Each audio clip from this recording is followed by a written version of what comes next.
할렐루야. 가슴이 막 찬양 들으면서 뛰네요. 우리 다 같이 일어나셔서 창세기 41장 33절에서 40절 같이 교독하시겠습니다. 창세기 41장 33절 제가 시작하겠습니다. 이제 바로께서는 명철하고 지혜 있는 사람을 택하여 애굽 땅을 치리하게 하시고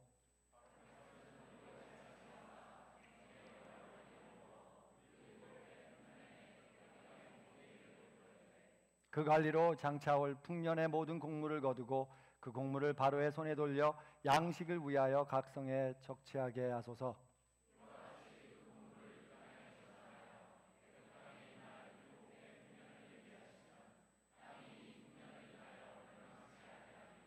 바로와 그 모든 신하가 이 일을 좋게 여긴지라.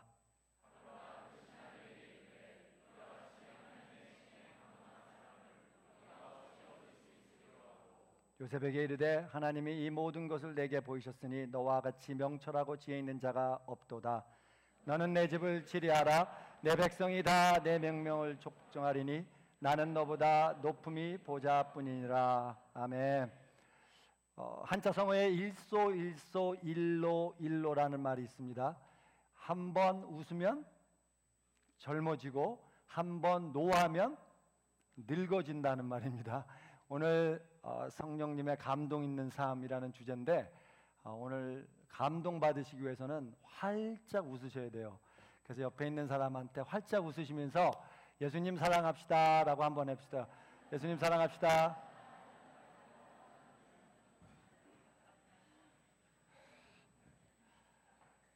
우리 같이 기도하시겠습니다. 주님, 지금 이 시간에 주님 만나고 경배드리며 주님 말씀 드리러 나왔사오니 저희들의 심령을 만져주셔서 성령 충만한 시간 되게 하시고 주님의 말씀대로 살아갈 수 있는 또 주님을 따를 수 있는 용기와 믿음을 얻게 주시옵소서. 주님 오늘 말씀하실 때 저 주님 손에 가려주시고 주님 홀로 영광 거두어 주시옵소서. 감사드리며 예수님의 이름으로 기도했사옵나이다. 아멘. 최근에 한국 대학가에는 전에 볼 수 없었던 플래카드나 포스터를 심심치 않게 볼 수 있다고 합니다. 영자야 생일 축하해. 숙자야 우리 만난 지 777일 되는 날이야.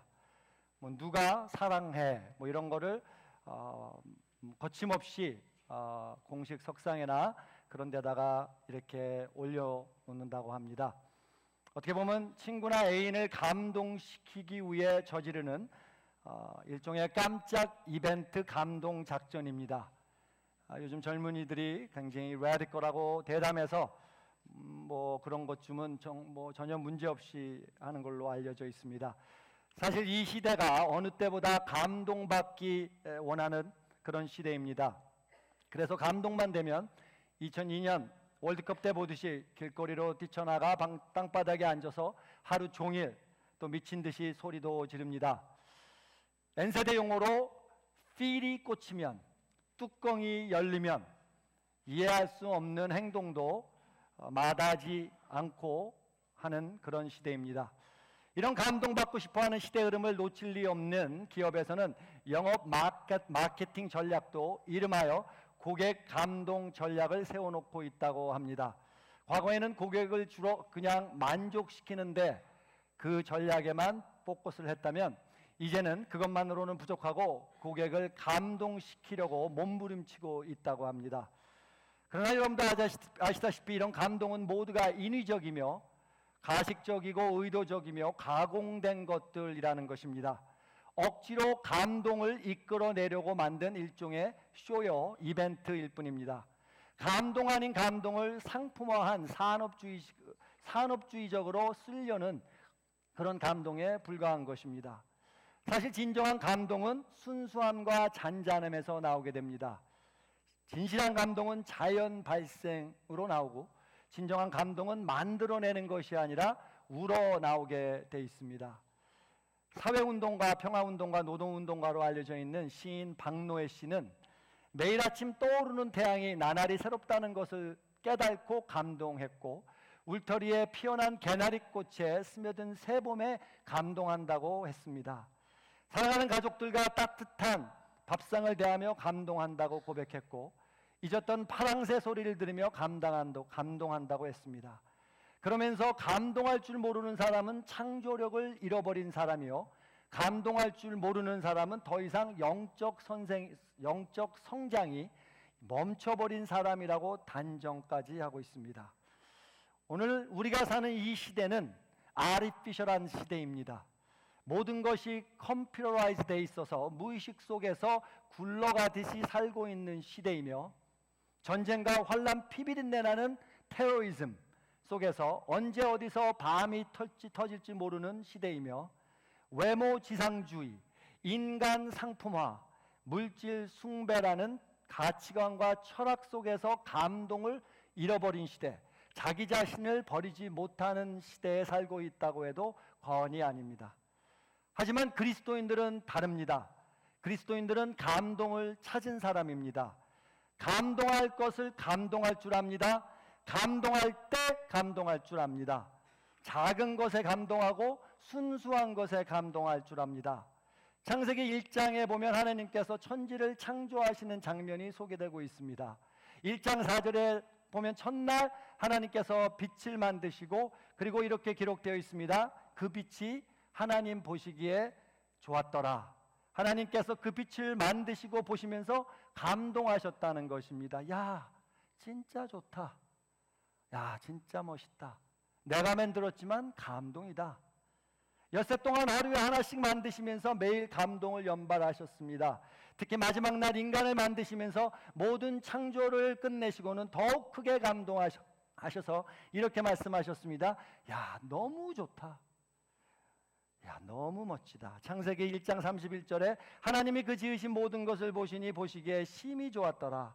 저녁이 되며 아침이 되니 이는 여섯째 날이니라. 역대하 1장을 보면 솔로몬이 1000번제를 드린 그런 모습이 나옵니다. 역대하 1장 2절에서 7절 말씀에 솔로몬이 온 이스라엘 천부장과 백부장과 재판관과 온 이스라엘 각 방백과 족장들을 명하고 온 회중과 함께 기브온 산당으로 갔으니 하나님의 회막 곧 여호와의 종 모세가 광야에서 지은 것이 거기 있습니다. 다윗이 전에 예루살렘에서 하나님의 궤를 위하여 장막을 쳤으므로 이 궤는 다윗이 이미 가라 여아림에서부터 예비한 곳으로 메어 올렸고, 옛적에 훌의 손자 우리의 아들 부사렐에 지은 놋다는 여호와의 장막 앞에 있더라. 솔로몬이 회중으로 더불어 나아가서 여호와 앞에 회막 앞에 있는 놋단에 이르러 그 위에 1000 희생으로 번제를 드렸더라. 이 밤에 하나님이 솔로몬에게 나타나사 이르시되 내가 네게 무엇을 줄꼬 너는 구하라 라고 말씀합니다. 솔로몬이 왕이 되자마자 첫 번째 한 일이 기브온 산당으로 가서 하나님께 제사를 드린 것입니다. 예배를 한 것입니다.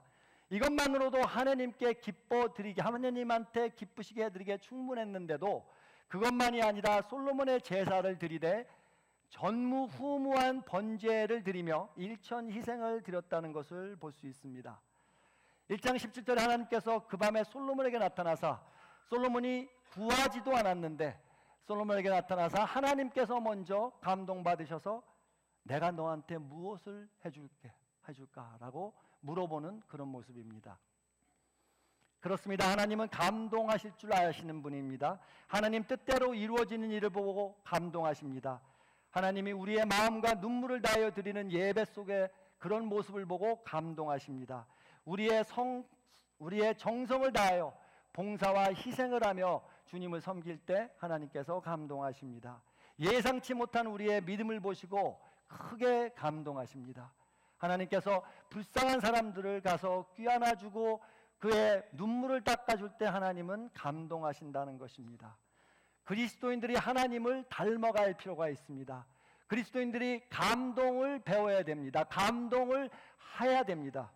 그래서 그리스도인들은 아름다운 것을 보고 감동해야 되고, 하나님의 솜씨를 보고 감동해야 되고, 하나님께서 만드신 우주의 파노라마를 보면서 감동해야 될 뿐만 아니라 특별히 주님의 주신 사랑의 복음, 또 구원, 그것을 느끼면서 감동해야 되는 것입니다.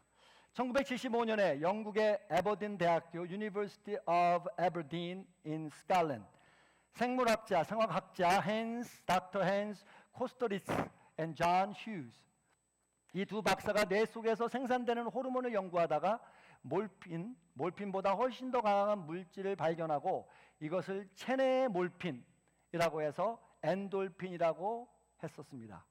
엔돌핀 여러분 잘 아시다시피 중앙신경계의 아편 유사 수용체로 오피에이트 리셉터로 작용하는 신경 전달 물질로서 인간 내에서는 고통을 완화하는 작용을 할 뿐 아니라 몰핀보다 약 100배가 넘는 효과가 있고 그 진통작용을 하며 면역을 높여주고 그리고 피로회복과 세균에 의한 감염된 질병, 심지어는 암이나 에이즈 같은 병에도 강한 저항력을 발휘하는 그런 연구 결과를 발표했었습니다.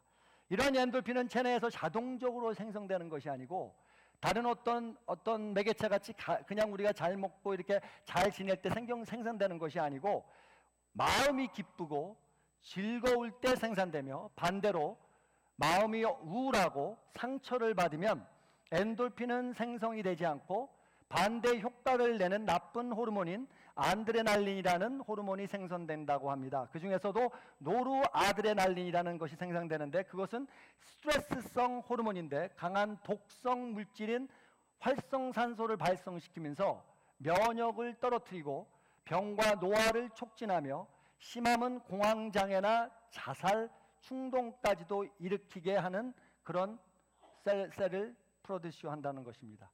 화, 증오, 부정적인 마음과 생각, 초조함, 짜증 그런 것들을 통해서 이 노르아드레날린이 생겨난다는 것입니다. 반대로 여러분들이 잘 아시다시피 엔돌핀은 기쁜 마음과 즐거운 마음, 즐거운 생각, 또 웃음, 미소 이런 것들로 우리를 유쾌한 성격을 갖게 하고 항상 웃고 즐거운 마음을 갖게 해서 엔돌핀이 나온다는 것입니다. 그런데 한 번 분비된 엔돌핀의 절반 정도는 그 효과가 5분밖에는 가지 않는다고 합니다. 그러므로 체내에서 지속적인 엔돌핀을 발휘해내야 하기 때문에 우리가 항상 웃고 즐거운 마음, 유쾌한 성격을 가지도록 노력해야 된다는 것은 벌써 여러분들이 다 잘 알고 계실 것입니다. 그런데 최근 의학계에서는 우리의 체내에서 엔돌핀보다 훨씬 더 강력한 효과를 내는 다이돌핀을 발견했다고 합니다. 이 다이돌핀이라는 호르몬의 엔돌핀의 약 4,000배 되는 진통 효과가 있고 우리 몸에서 다이돌핀이 형성되면 놀라운 변화가 일어나는데 그 중에서 하나가 각종 호르몬 유전자들이 형성되며 엔돌핀, 도파민, 세로토닉 등의 유익한 호르몬이 분배되어 우리 몸의 면역 체계를 강력한 긍정적인 반응으로 밝혀주며 암이나 각종 질병을 강력하게 공격해서 치유되는 그런 놀라운 일이 벌어진다고 합니다. 그러면 다이돌핀은 언제 우리 몸에 생성이 될까?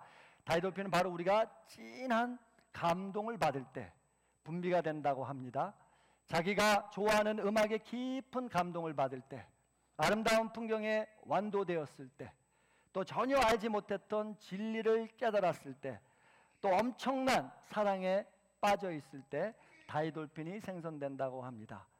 예전에 몽고에 선교 갔다가 말을 타고 이 산속으로 들어가다가 이 말을 탄 우리 형제 자매들과 같이 또 몽고 사람들과 같이 이렇게 가고 있는데 시냇물을 지는데 시냇물이 무릎까지 오는데 그 말이 이제 시냇물 속으로 들어가서 이렇게 걸어 나오다가 그것도 아름다웠는데 산을 올라가서 산에서 이렇게 딱 내려오는 순간 제가 아직까지도 그 아름다운 씬을 제가 많은 세계 곳곳에 선교 다니면서 다녀봤고 미국도 다녀봤는데 그렇게 아름다운 시너리를 본 적이 없습니다.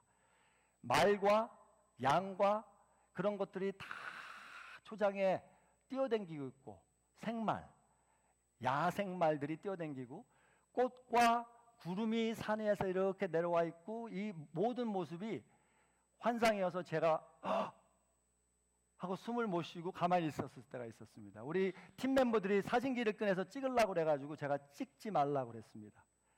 사진기로는 절대로 이거를 나타낼 수가 없다. 그냥 만끽하자. 그것이 감동으로 저에게 다가왔던 적이 있습니다. 그런데 우리에게 여러 가지 음악이나 풍경이나 또 엄청난 사랑이나 이런 걸로 또 감동을 받을 수 있지만 하지만 진짜 감동이 되살아나는 또 다른 큰 이유는 성령님의 감동입니다. 성령님의 인도하심으로 하나님의 사랑과 구원의 기쁨과 평화와 내 가슴과 심령 깊은 곳에 닿을 때 우리가 느끼는 그 전율, 우리가 느끼는 그 감동은 아무것도 세상에서 주는 것과 비교할 수가 없다는 것입니다. 성경은 구약에서 하나님의 신이 감동했다라든지 신약에서 성령의 감동을 받았다라는 표현을 많이 쓰고 있습니다. 이것은 하나님의 영이신 성령님께서 자극하시고 격려하시고 우리 마음을 움직이게 하게끔 인도하시는 그 모습을 그려서 말씀하신 것입니다. 요셉은 오늘 본문의 창세기 41장 말씀에 하나님의 신에 감동된 사람이라고 일컬음을 받고 있습니다.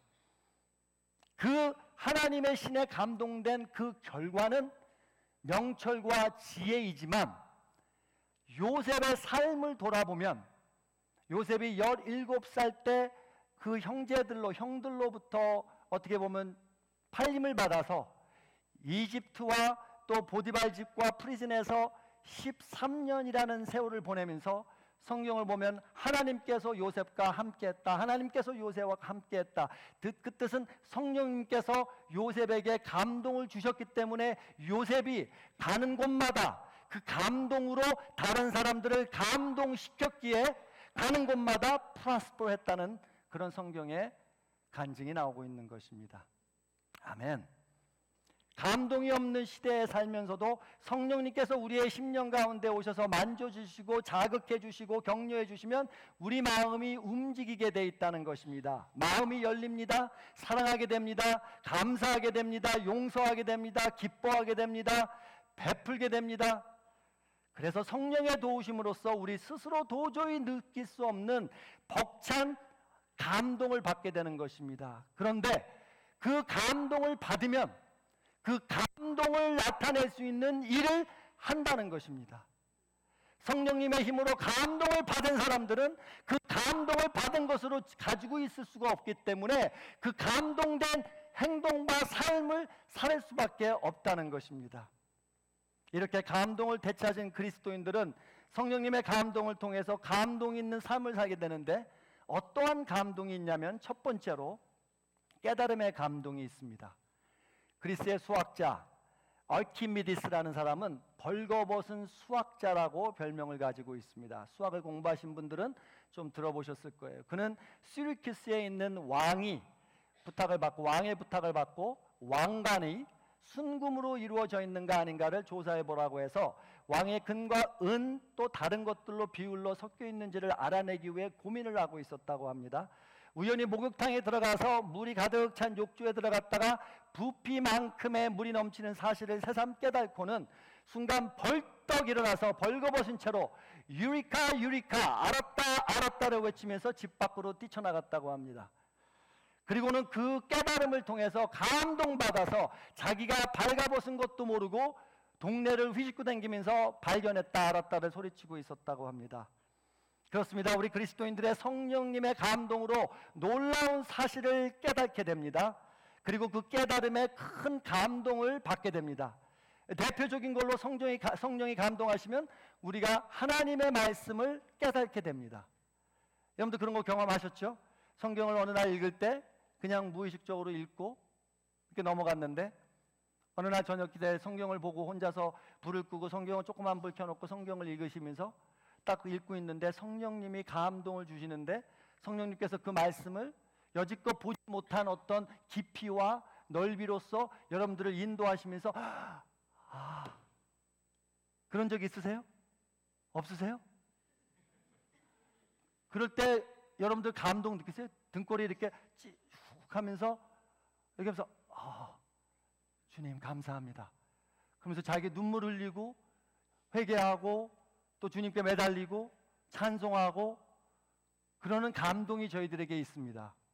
제가 오늘 깜빡 잊어버리고 제 첫 번째 가지고 있던 성경을 좀 가져오려고 그랬었어요. 제가 예수님을 믿고 버지니아 텍에서 예수님을 믿고 성경을 하나 선물 받았었는데 뉴 킹 제임스 코리안 잉글리시 버전이 있는데 그 성경이 이제 하도 그 당시에 막 다루고 또 읽고 또 뭐 수련회 가서 또 던지고 읽고 뭐 배고 자고 이래가지고 근데 그 성경에 제가 감동 있는 부분들이 너무 많이 있어요. 근데 그 감동 받을 때 자국이 있습니다. 저도 그 자국이 뭐냐면 볼펜으로 근 뭐 그런 것도 있지만 어느 곳에는 이렇게 축축 젖어 있는 누런 자국이 있는데 그게 제가 펑펑 울면서 기도했던 자국이 있어요. 그걸 좀 보여드리고 싶었어요. 사실 오늘 다들 있으실 거예요. 하나님 말씀을 보면서 감동돼가지고 그 눈물 흘릴 때 그 모습, 나 같은 벌레만도 못한 인간을 구원해 주시구나, 사랑하시는구나, 인도하시는구나, 그런 거 느끼고 감동받았을 때. 그래서 누가복음 9장 43절 45절을 보면 이렇게 말씀했습니다. 예수께서 제자들에게 이르시되 이 말을 너희 귀에 담아두라. 인자가 장차 사람들의 손에 넘기우리라 하시되 저희가 이 말씀을 알지 못하였나니 이는 저희로 깨달지 못하게 숨김이 되었습니다. 주님께서 무슨 말씀하세요? 말씀을 했는데 그들이 깨달지 못했고, 그들이 깨달지 못했다는 뜻은 감동이 없었다는 것입니다. 주님은 예수님께서는 말씀을 해주시는데 전혀 감동이 없게 그냥 받아들이는 거예요. 예. 오늘 여러분들 오늘 교회 오셨습니다. 저는 여러분들 교회 오셔서 그냥 교회 예배 드리고 돌아가시지 않기를 늘 기도합니다. 교제를 통해서, 또 만남을 통해서, 또 기도를 통해서, 또 하나님 말씀을 통해서, 또 찬양을 통해서 꼭 하나님께 감동받으시고 그 감동을 가지고 나가시기를 부탁드립니다. 그렇지 않으면 여러분들 지난주에 설교하신 그 토픽 기억하세요? 말씀 보신 거 아멘. 딱 두 분 아멘. 기억 잘 안 나시죠? 근데 기억나는 말씀들이 있습니다. 그거는 여러분들의 마음을 열고 성령님께 제가 주님, I'm ready to be moved. 여러분들이 주님을 허락해 주셔야 주님께서, 성령님께서 들어오셔서 감동을 일으켜 주십니다. 그거는 잊지 못하십니다. 그 예배는 잊지 못하십니다.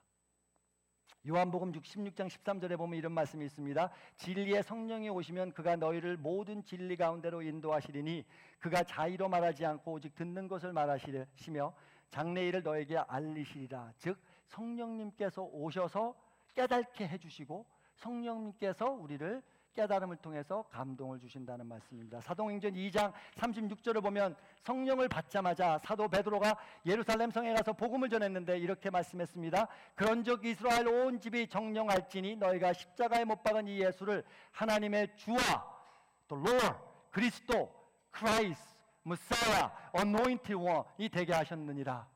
성령의 감동을 받고 나니 주님께서 말씀하셨던 것이 갑자기 다 생각이 나면서 기억하게 되었고 그것이 무슨 뜻인지 비로소 깨닫게 되었고 그 깨달음을 통해서 감동을 받아서 많은 사람들 앞에서 소리를 지르며 설교를 했다는 것입니다. 감동이 있었기에, 깨달음이 있었기에 사도 베드로는 그 마음에 있던 모든 것을 다 내놓고 하나님의 말씀을 전했다는 것입니다. 그래서 성령이 우리 심령을 감동시켜 주시면 우리는 주님의 말씀을 깨달은 정도가 아니라 그 말씀을 통해서 우리의 감동받고 그 감동을 통해서 남을 감동시키는 그런 우리가 된다는 것입니다. 그리고 눈물로 찬양하게 됩니다. 제가 찬송가 210장 오늘 리스판스 찬송을 제가 정했는데 제가 이 말씀을 준비하면서 저는 저 스스로 감동받으면서 말씀을 준비했습니다. 참 어떤 분이 이렇게 보고 있으면 참 웃길 것 같아요. 말씀 준비하다가 놓고 막 일어나서 찬양하다가 앉아서 막 적고 저 친구 뭐 하는 거야? 뭐 이렇게 보실 수 있는데 210장의 이 찬송은 제가 참 사랑하는 찬송인데 내 죄 사함 받고서 예수를 안디 이 찬양 아시죠? 같이 하려고 그랬어요. 저번 1부회 때도. 근데 하지 마시라고 총회가 있어가지고 시간이 없다 그래가지고 찬양을 아예 안 했는데 그래도 지금 잠깐 했습니다. 너무 감동적인 찬양이라서. 근데 감동이 없이 부르면 안 되고 또 그렇게 부르도 안 되는 찬양입니다. 예수님의 우리의 피 씻기심으로 저희들의 구원을 얻은 그런 찬양인데 아무튼 이따가 리스폰스 찬송할 때 할 텐데 얼마나 아름답습니까? 아름다운 찬양. 할렐루야.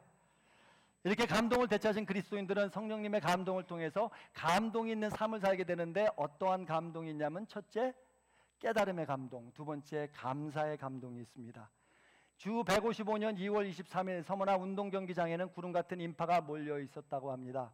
서머나 교회 감독 폴리캅 많이 들어보셨을 거예요. 폴리캅의 처형을 보기 위해서였습니다. 여러분들 아시다시피 폴리캅은 사도 요한의 수제자였습니다. 그런 친구였던 섭정관 가이사가 주시라고 외치고 예물을 드리고 그러면 살려주리라 그랬고, 그렇지 않으면 너를 화염에 불태우리라고 얘기했었습니다. 그때 폴리카비 교회사에 빛나는 유명한 말씀을 남겼습니다. 86년간을 주님을 섬겨왔는데 단 한 번도 주님은 나를 섭섭하게 하신 일이 없습니다. 내가 어찌 나를 구원해 주신 내 왕을 욕하고 배반할 수 있겠습니까? 사람들이 화형시키기 위해서 기둥에다가 폴리캅스를 묶으려 하자 나를 이대로 내버려 두라. 불을 견뎌 내게 힘을 주신 주님께서 이 불길 속에서도 나로 하여금 움직이지 않고 남아있게 하여 주실 것이다 라고 말하고 순교를 당하셨습니다. 86년간 폴리캅스이 하나님 앞에서 감동받은 그 이유는 86년간 한 번도 사랑하는 하나님이 이 폴리캅스를 놓아주지 않고 언제나 품 안에 안고 사랑하셨다는 것을 깨닫고 알고 있었기 때문에, 그 진정한 감사 때문에 그는 감동하며 순교를 할 수 있었다는 것입니다. 그렇습니다. 우리 그리스도인들은 성령의 감동으로 주님께 대한 진정한 감사를 드릴 수 있습니다. 그 감사는 우리에게 감사의 감동을 느낄 수 있게 또 해줍니다. 마지막으로 감동을 그러면 또 어떻게 받느냐면, 감동을 일으키는 감동이 또 생겨날 수 있습니다. 사도행전 6장에서 7장을 보면 초대교회 최초의 순교자 스데반의 이야기가 기록되어 있습니다. 스데반이 사내들이 그 공회에서 성령 충만한 가운데서 설교를 할 때 6장 8절에 보니까, 사도행전 6장 8절에 보니까 스데반이 은혜와 권능이 충만하여 큰 기사와 표적을 민간에 행하니, 6장 10절에 보니까 스데반이 지혜와 성령으로 말함을 저희가 능히 당치 못하여, 6장 15절에 보니까 공회 중에 있는 많은 앉은 사람들이 다 스데반의 주목을 하여 보니 그 얼굴이 천사의 얼굴과 같더라. 그 사내들인 공회 회원들이 이 말을 듣고 성경에는 귀를 막으며 이빨을 갈았다고 나와 있습니다. 논쟁이 조금 더 진행되는 가운데 공회원들이 분노가 점점 악해져서 더 이상 참지 못하고 스데반을 끌고 바깥으로 나가서 그를 돌로 죽이게 됐습니다. 죽어가면서 스데반이 부르짖어 이렇게 기도했습니다. 7장 60절에 주 예수여 내 영혼을 받으시옵소서 하고 무릎을 꿇고 크게 불러 가로되 주여 이 죄를 저들에게 돌리지 마옵소서. 그러고 나서 운명했습니다. 사도행전을 기록한 누가는 이 부분을 기록하면서 두 가지 주목할 만한 반응을 암시하고 있습니다. 첫 번째는 하늘에서의 반응이고, 두 번째는 땅에서의 반응입니다. 첫 번째 하늘에서의 반응은 7장 55절 56절을 보면 이렇게 기록되어 있습니다.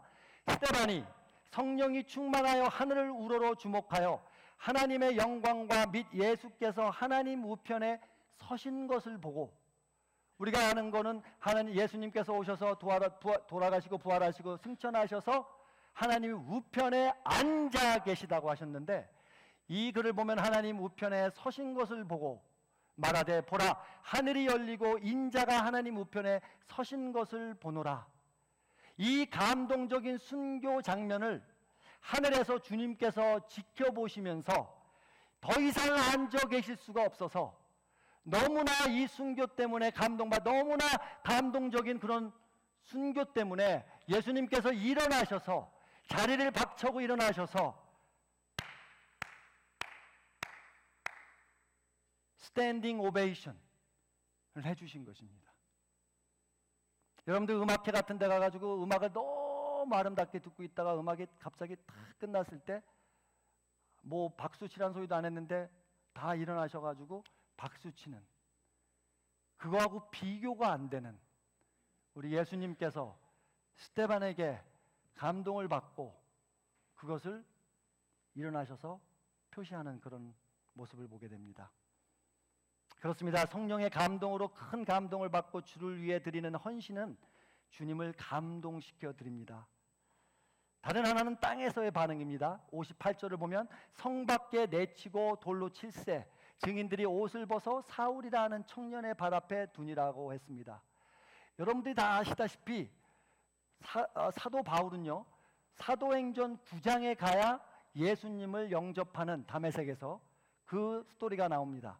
근데 사도행전 6장 7장에 이 누가가 이것을 기록한 이유는 또 이 어떻게 보면 사울이라는 이 청년을 나타내기 시작한 이유는 사울이 그때 당시에 이단이라고 쳐졌던 기독교, 조그마한 어떤 크리스천들의 모임, 그것을 보면 그거 안에 있는 이 스데반이라는 집사가 순교를 하면서 돌로 맞으면서 겁을 내며 살려달라고 비는 것이 아니고 떳떳하게 하나님 천국을 바라보며 그 사람들의 죄를 그 사람들에게 돌리지 말아달라고 기도를 해주는 모습을 보면서 사울의 마음에, 바울 전에 있던 사울의 마음에 감동이 일어났다는 것입니다.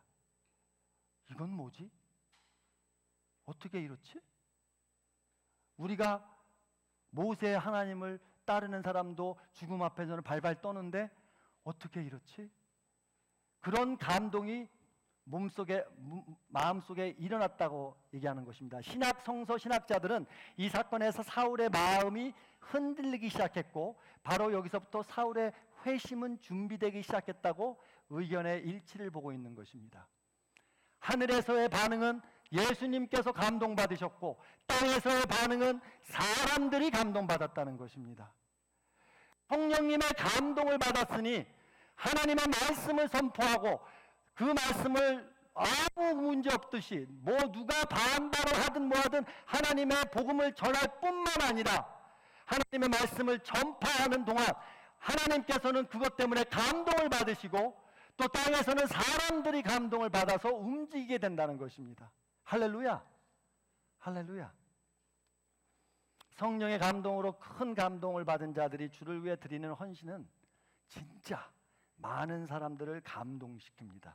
그리고 그 감동된 사람들은 절대로 하나님께서 가만히 내버려 두지 않는 모습들을 저희들이 보고 있습니다. 지금 다민족에서도. 제가 많이 읽었고 많이 저의 롤마들이라고 생각하는 분인데 1.1%도 못 따라가는 그런 목사님이 계신데 사랑의 원저탄 손양원 목사님이라고 여러분들 들어보셨을 겁니다. 그 일제시대와 6.25 때 바로 그때 사셨던 분인데 한번 오늘 꼭 가서 한번 찾아보세요. 이 목회자들이 굉장히 쉐임풀하게 만드는 그런 목회를 하셨던 분이십니다. 손양원 목사님, 사랑의 원자탄이라는 이 말씀, 이분은 너무 스토리가 많아요. 이분에 관한 사랑의 스토리, 그리고 그 감동의 스토리가 너무 많은데 가장 큰 거는 제가 보기에 당신의 자기 두 아들, 그 기독교 너무 열심히 따르고 하던 그 두 아들이 그 여수에서부터 서울까지 가서 서울에서 중학교를 다니고 있을 때 거기서 기독교 움직임을 일으키고 학생으로서 그러고 있을 때 일제 때, 그 일제 시대 넘어가면서 6.25 바로 전까지 그 시대 때 그 공산 어떤 모임을 만들어 가지고 고고서 그 아주 기독교를 핍박하던 그런 무리들에 의해서 순교를 하게 됩니다. 근데 그 중에서 한 형제가 제일 앞장섰던 형제가 안재선이라는 형제였는데 그 안재선이 손동인, 손동신 그 두 아들을 죽인 대표 인물이었는데 이 손 목사님은 그 안재선을 나중에 입양해서 원래 처형당해 나중에 정부가 다 완화되고 그 안재선 씨를 안재선 그분을 이제 사형에 처하려고 했을 때 이 손 목사님이 가서 내 아들들의 죽음이 순교가 헛되지 않게 해달라고 그리고 그래서 죽였던 안재선 씨를 양아들로 입양해서 순교하는 날까지 당신이 공산당에게 총살당하는 그날까지 친아들처럼 사랑으로 돌보고 사랑했던 그 이야기는 그 당시 여수 예양원 식구들만 아니라 한국에 널리 퍼져서 역사를 공부해 보시면 알지만 한국에 멀리 퍼져서 1950년대 60년대 기독교가 한국에 자리 잡힐 때 많은 그런 어떤 역할을 견인차 역할을 했던 그런 분이십니다. 거기서 같이 여수에 있었던 분이 적어놓은 글이 있는데 제가 잠깐 읽어드리겠습니다. 당시 우리가 살고 있던 예양원에 딸린 병실로 쓴 가옥은 모두 17호실이었었는데 1호실부터 15호실까지는 비교적 건강한 사람들이 지내고 있었고 11호실부터 13호실은 경환자실, 또 14호실은 중환자실로 되어 있었습니다. 이 중환자실에 거주하는 몇 명은 차마 눈뜨고 볼 수 없을 만큼 흉악한 모습으로 병마와 싸우고 있었습니다. 온 방 안에 문둥병으로 인한 진물과 핏자국, 땀들이 엉켜붙어 도저히 그냥 들어갈 수 없으므로 상처를 보려면 방바닥에 신문지 3장 정도를 깔고 들어가야 했습니다. 그래서 신문을 깔고 들어가려 하면 그 환우들이 목침을 던지면서 같은 환자끼리 차별을 한다고 하여 화를 내곤 했습니다. 이러한 방을 손영한 목사님은 서슴지 않고 들어가셔서 맨손으로 방바닥을 치우고 그곳에 앉아서 그 흉한 환자의 목을 껴안고 이마를 대고 기도를 해주었습니다. 그리고 그 기도 후에 그곳에서 음식을 나누어 먹기도 했습니다. 이러한 손 목사를 누구나 할 것 없이 사랑하게 되었습니다. 따라서 모든 교인들이 손 목사님을 너무나 좋아하고 따르니까 그것을 시기해서 손 목사님을 지독하게 미워하는 헐뜯는 사람이 한 명 생겼습니다. 그 사람은 폐병 환자였는데 손 목사님은 새벽 기도를 드린 후 자기를 가장 미워하는 그분의 집에 매일 들려서 그의 머리에 안수 기도를 해주었고 좋은 음식이 생기면 그 집에 가서 그를 늘 대접했다고 합니다. 이러한 손 목사님의 모습을 교인들이 보고 목사님 그렇게도 미워하는데 무엇하러 가느냐고 묻자 손 목사님은 사랑으로 녹여내야 합니다 라고 대답했다고 합니다. 결국 손 목사님은 그러한 사람들을 한 사람 한 사람들을 사랑으로 녹여낸 사랑의 목회자일 뿐이 아니라 성령님의 감동으로 인해서 감동받으셔서 그 감동을 전하고 그 감동 때문에 많은 기독교인들이 힘을 합해서 교회를 짓고 부흥을 일으켰던 그런 스토리가 있습니다. 사랑하는 성도 여러분, 감동을 잃어버린 시대에 살고 있습니다. 우리는 억지로 만들어진 감동이 아니라 진실된 성령님에 의한 감동, 그것이 필요한 시대를 살아가고 있습니다. 이 감동은 다른 데서 오는 감동과 비교가 되지 않는 감동이라는 거 여러분들이 너무 잘 알고 계십니다. 성령님의 감동, 성령님의 감동 안에서 진정한 감동을 맛보며 사시기를 예수님의 이름으로 축원합니다. 그 받은 감동으로 하나님을 감동시켜 드리기에 부족하지 않은 우리가 되기를 예수님의 이름으로 축원합니다. 또 많은 사람들을 감동시키고도 남는, 그래서 많은 사람들이 예수님을 따라가기에 부족하지 않는 그런 물결들이 일어날 수 있는 그런 또 우리가 되는, 감동받은 우리가 되는 그런 우리 한마음교회가 되기를 예수님의 이름으로 축원합니다. 기도하시겠습니다. 사랑과 은혜가 많으신 주님, 저희들의 삶 속에서 나는 한순간이라도 주님이 없이 살 수 없음을 고백합니다. 주님을 향해 늘 목말라 하는 저희들이 되게 하시고 하나님의 자비와 은혜를 삶에서 경험하며 성령님의 감동으로 주님을 감동시켜드리고 사람들이 우리의 감동에 감동받아 주님을 위해서 살아가며 이 땅에서 감동을 전하는 주님의 메신저들이 다 되게 인도해 주시옵소서.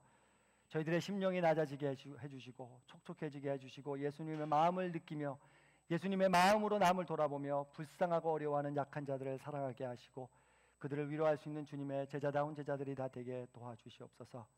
주님, 저희 삶 안에서 짜증보다는 기쁨을, 시기보다는 화평을, 싸움보다는 사랑을 허락해 주시고 늘 웃으며 주님께 감사하며 감동받는 삶 되게 도와주시옵소서. 그래서 우리들의 신앙인들을 통해서 또 우리들을 통해서 많은 주님의 사랑과 복음이 전해지며 하나님의 킹덤이 속히 임하실 수 있도록 축복 내려 주시옵소서. 감사드리며 예수님의 이름으로 기도드렸사옵나이다.